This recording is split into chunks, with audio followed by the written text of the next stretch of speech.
Six the Dragon here. Let's have a studio chat. What's new? Well, I came across online some stuff about Harry Lauder. And those of you, anybody who knows me, that's known me for a few years, of course knows who Harry Lauder is. I performed a lot of Harry Lauder's repertoire up until 911. That's what I was traveling doing pretty much. I was considered an expert. Glasgow Evening Times said that I was one of 13 people in the world with the knowledge that I had of Scottish music hall. And I performed in the kilt, and I had really nice arrangements, and of course that all went, down the tubes at one point, and I never got around to it. But lately, and it's been since the arrival of my bacon banjo, which, I swear there ain't no heaven, but I pray there ain't no hell. I'm saying that, it's haunted, but do I believe that? I don't. Maybe it's something about it. But there is something about that banjo that has retripped my interest in Scottish music hall. Now, Scottish music hall ran parallel to American vaudeville. One of the first superstars in the world, of course, the Scottish music hall, Harry Lauder, who I lectured on. And Harry did a lot of work for the war effort, World War I. He did some, effort in World War II, though he was getting older, and he died 2 years before I was born. One of my last jaunts, flying about doing this stuff, was to go to Harry's hometown and do a fundraiser for a memorial bench in the Harry Lauder Park in the town. And we did, a concert and all of that. But with the arrival of the bacon, we'll get back to that. It has repiqued my interest in this type of music, along with the vaudeville and, the dirties, 30s stuff. But the bacon, for some reason, when I play it, it gives me everything that I need from the repertoire that I used to do with backup. You all know the story about me finding backup again. Said, no, I'm not going to marry another person and buy him a mandolin. We learned, I own a mandolin. And that's fine. I'm going to work by myself. But the bacon, for some reason, the way that it sits on this music, it doesn't need anything else from me. It is filling in almost by itself. Of course it's not by itself. It's the way I'm playing it, but switching over to it has filled out what I felt was missing in my Scottish music hall repertoire that I did, and I did so well with, up until 911, where, a whole bunch of us got put out of business. But online I found the other day, it was like, I'm back singing these songs, these Harry Lauder songs, Roaming in the Gloaming, and all of that, and they're really comfortable, and I really like them, and it's been long enough now so that I can go back and I can do them solo and really enjoy them like I did before. But I get to thinking, it was like, I know that Harry Lauder played through Maine, and it was like, well, let's see if I can find any documentations of shows that Harry did right here in Portland. Because I live in an old hotel, a revamped hotel, right on Congress Street, right in the middle, and all these stars stayed either in this hotel or the hotel next to me or the hotel down the road. And there was like 4 or 5 vaudeville theaters that were around, that these folks played at. And what I did find was some documentation through the Maine Historical Society of Harry at W.B. Keith's Theater on the top of Preble Street. and they had a photograph of him. Can we get a good shot of this without blurring it? There he is.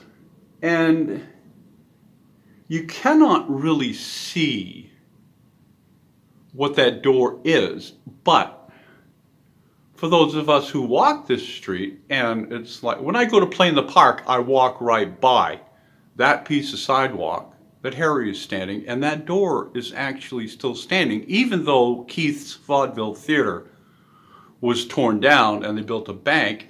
They kept the grand entrance, and if you go by, I think it's still Maine Savings Bank, you will see there's the entrance to the bank, and then there's this nice entrance that kind of, looks the same over to the side that goes in there, but it's like, well, it's not really going anywhere. That's the old W.B. Keith's Theater, Congress Street entrance, which came after a renovation, I guess, at the end of the 20s, because originally it was just Preble Street, but it took the whole corner of that and was a grand theater. I posted a few pictures on it. I just walked by this entrance, and I walked by it through many times. I thought when I got the picture, well, I'll take a picture of it so I can compare. And I just walked by. It's just normal, just walking by. So I went down and ordered the banner version of the backdrop that I've got up on the screen here in the studio. So I really want. I'm going to have to find someone to help me with this. Otherwise, I'm going to have a tripod run over by a bus or something, because it looks like the photographer was actually standing in the street when he took this. But I want a picture of me standing in the same spot, just to have it, since we can. Season starts off on the 7th for music for me this year. We're going to have a season. We're playing. We're going. I've got everything that I need now to dump back into this all by myself. I've got my part Irish bouzouki. I've got my nice Irish bouzouki built by Nick Apollonio, which I adore. The tenor banjo has added just so much. It's added another whole repertoire that I've been avoiding doing, because I would play the songs and I would still be hearing what I had arranged for, the small backup band that I had. And there was just too much with that going down.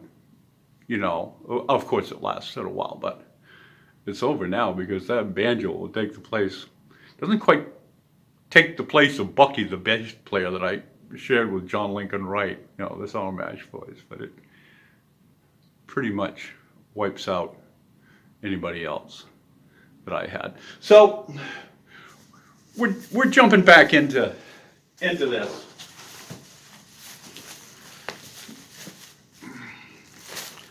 I have tons of stuff from the Scottish Music Hall era, and as you know, I've started getting through there's Ken McKenzie. Yeah, we got the Harry Lauder stuff. We got the big day songbooks, the old, and the biographies here. There's cute little ditty books here of stuff. There's memorabilia, there's, photos, there's autographs of some of these folks.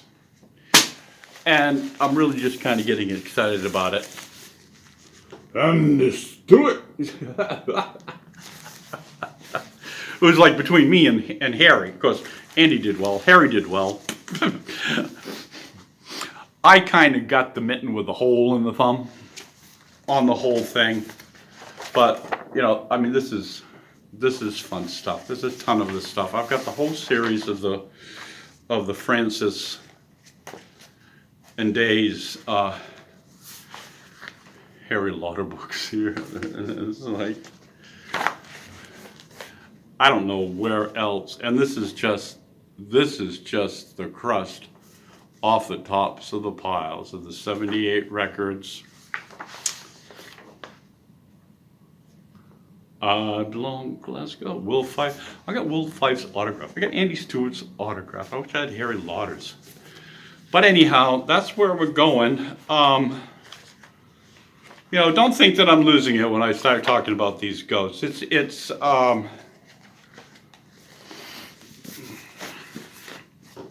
There's nothing supernatural. It's just that it had a nice little thing happen when I picked up that banjo and actually found a muse that I'd walked away from. I'm very happy. So that's it. That's our studio chat for today. I could do some work because the season starts the 7th for me, and I'll start doing some music. Oh, it's going to be great. I love you all. Keep right on to the end of the road. Onward.